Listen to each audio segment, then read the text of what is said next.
उत्तर प्रदेश के एक शहर आपको ले चलता हूं जहां फिर अफरा तफरी का माहौल है। शहर है उत्तर प्रदेश का संभल। बुलडोजर वॉर से वहां अफरा तफरी का माहौल है। संभल में मुस्लिम समाज अवैध मजार और मस्जिद की मीनार को शिफ्ट करने की कवायद में, ताकि बुलडोजर के एक्शन से पहले वो खुद ही कोई एक्शन लें। उसकी तस्वीरें में दिखाता हूं।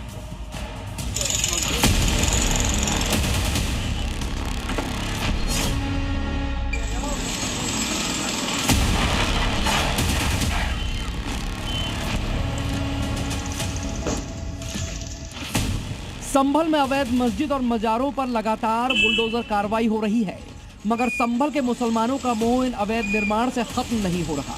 लिहाजा मजारों और मस्जिदों की मीनार को बचाने के लिए शिफ्टिंग प्रोसेस जारी है।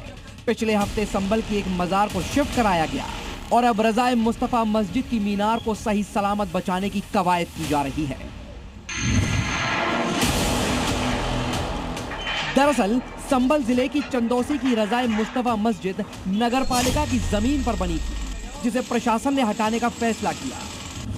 मगर जब बुलडोजर पहुंचा तो मस्जिद कमेटी ने खुद ही इसे तोड़ने का फैसला किया और हथौड़े लेकर मस्जिद की छत पर चढ़ गए। लेकिन मस्जिद ध्वस्त करने के दौरान बीच में 40 फीट की मीनार आ गई, जिसे सुरक्षित निकालना मस्जिद कमेटी के लिए चुनौती बन गया। रज़ाए मुस्तफा मस्जिद की इंतजामिया कमेटी की पहल पर पिछले 4 दिन से मस्जिद को गिराए जाने का काम लगातार किया जा रहा है, लेकिन मस्जिद की 50 फीट ऊंची मीनार के चलते कल भी काम रोका गया था और आज भी काम रोका गया है। जैसा कि मस्जिद इंतजामिया कमेटी का कहना है कि इन्होंने कुछ विशेष एक्सपर्ट लोगों को बुलाया है जो कि मीनार को गिराए जाने का काम करेंगे। आखिरकार रज़ाए मुस्तफा मस्जिद कमेटी ने मीनार को शिफ्ट करने के लिए वही तरीका अपनाया जो पिछले दिनों याकूब शाह अली की मजार बचाने के लिए किया गया था। जिस तरह से चंदौसी में मजार शिफ्ट की गई, उसी तर्ज पर रज़ाए मुस्तफा मस्जिद की मीनार शिफ्ट करने की प्रक्रिया शुरू की गई, जिसके लिए संभल प्रशासन ने भी कुछ दिनों की मोहलत दे दी।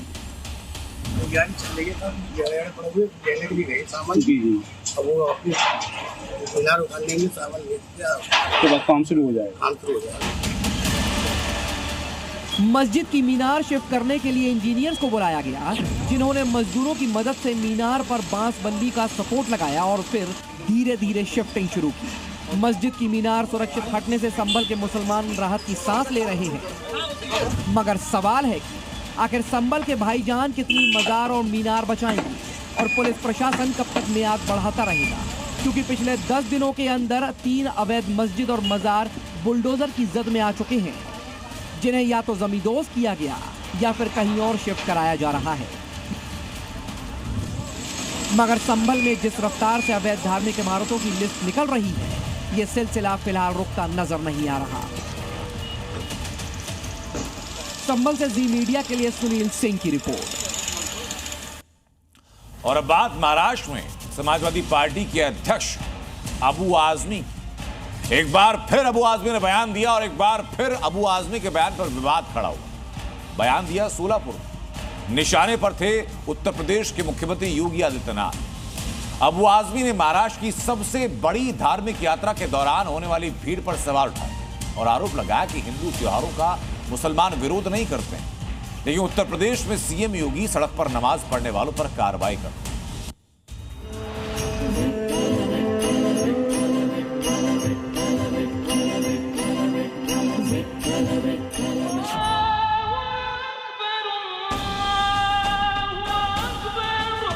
आप घंटों सड़क जाम करेंगे नमाज पढ़ने के नाम पे, सड़क चलने के लिए होती है। हिंदू त्योहार आजमी का वार। तो मुझे लोगों ने कहा कि पालकी जाने वाली है, जल्दी जाएंगे नहीं तो फिर रास्ता जाम हो जाएगा। रास्ता जाम हो रहा है, हमने कभी मना नहीं किया। नमाज का नाम योगी पर भड़के भाईजान। मस्जिद के बाहर नमाज नहीं पढ़ सकते। यूपी के सीएम कहते हैं कि अगर आप जो है बाहर नमाज पढ़ोगे तो आपका पासपोर्ट कैंसिल कर दिया जाएगा। समाजवादी पार्टी नेता अबू आजमी ने महाराष्ट्र के सोलापुर में पंढरपुर वारी यात्रा के बहाने हिंदू त्योहारों पर विवादित बयान दिया है, जिसमें वो निशाने पर आ गए हैं। एक दिन पहले अबू आजमी ने आरोप लगाया कि वारी यात्रा के दौरान सड़कों पर भारी जाम लगता है, लेकिन मुसलमानों ने कभी हिंदू त्योहारों पर सवाल नहीं उठाए। जबकि यूपी में सीएम योगी सड़क पर नमाज पढ़ने वालों पर कार्रवाई करते हैं। अबू आजमी ने महाराष्ट्र से नमाज के बहाने यूपी के सीएम योगी को घेरने के साथ ही हिंदू त्योहारों पर विवादित बयान दिया, तो उनका जमकर विरोध हुआ, जिसके बाद वो अपनी सफाई पेश करते नजर आए।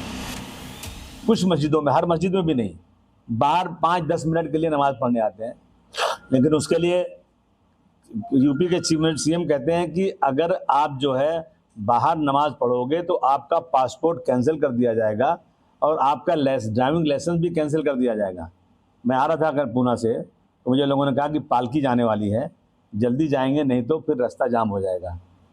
रास्ता जाम हो रहा है, हमने कभी मना नहीं किया, लेकिन हमारी मस्जिद, हमारी नमाज के लिए, यानी ये जानबूझ करके ना इस देश में मुसलमानों के लिए ज़मीन तंग की जा रही है।